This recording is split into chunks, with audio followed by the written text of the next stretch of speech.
I joined thousands of Sahrawis who lived unjustly waiting for justice to take place. Here I am today, still in the same camp and fighting for the exact same right.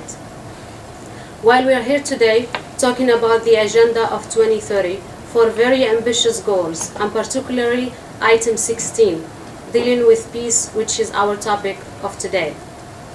I am here to advocate for a very fundamental and simple right of my people, the right to determine our own future in a free and a fair referendum, which is the only peaceful way for the international community to solve this dispute.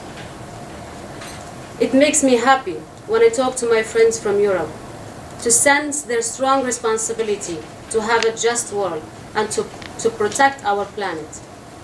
Yet, when I look at some of their political leadership, and particularly the European Union as a body, and the way they deal with the struggle of my people, the only feeling I have is confusion and sadness.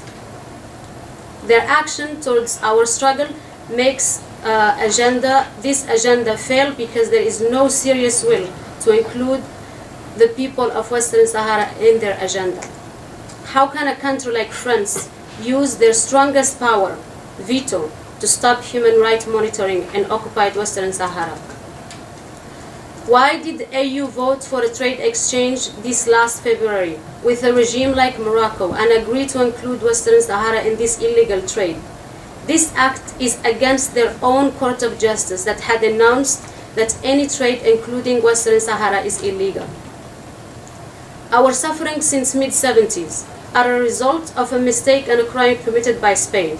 And today, the same suffering continue because the same continent places money above the rights of our vulnerable people, above the rights of vulnerable people like mine, and a truly peace in Africa.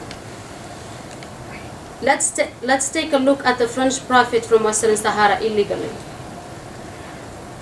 French Orange Communication Agency affiliated with the French government with annual revenue 45 billion.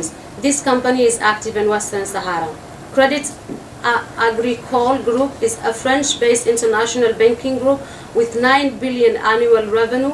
One third of the credit is active in Dakhla, is a city in Western Sahara. Engine is a French multinational agency with 78.5 billion annual revenue, is also active in Western Sahara, and so many other companies. The question here, when will peace and freedom for people is truly our priority, not money? Why does EU cut yearly in their money allocated to the Sahrawi refugee camps as their profit from our occupied land rise exponentially? Can there be justice and peace in North Africa without the Sahrawi people being granted their rights to self-determination? I would say yes, but only if EU, and particularly France, places justice and human rights before their thirst to economical interest in North Africa. Peace will keep stumbling until my people are granted the right to choose their future. I assure you all that my people have paid a big price for peace in North Africa. I paid for this peace because I waited since 1991, shortly after the ceasefire, asking for one simple right to vote and let the world know my choice freely. Because I'm unable to enjoy a place I can call home. I paid for uncertainty that I carry with me everywhere I go. Yet until this day, the right for people in Europe to eat fish is more important than my right to choose my fate. The Agenda 2030 for Sustainable Development had made a pledge that no one will be left behind.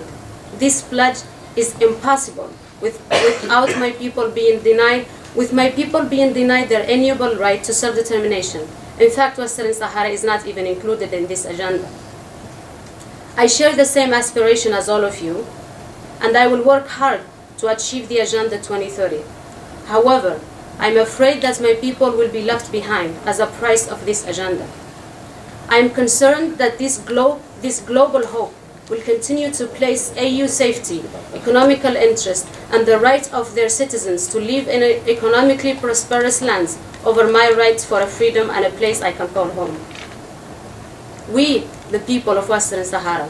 Affirm the SDG, that Agenda 2030, in all of its items, especially item 16, will not be achieved without a legitimate and a fair referendum for the people of Western Sahara. I urge all countries, all of you here today, to take SDGs seriously and to ensure that my people, the natives of Western Sahara, are not going to be left behind. Work with us. Pressure your government. Visit us in our refugee camp in southwest Algeria and in occupied territory, and truly make sure that no one is going to be left behind. A peaceful and a sustainable world can only be achieved if we look after each other and know that every one of us matter equally. Thank you. That's good.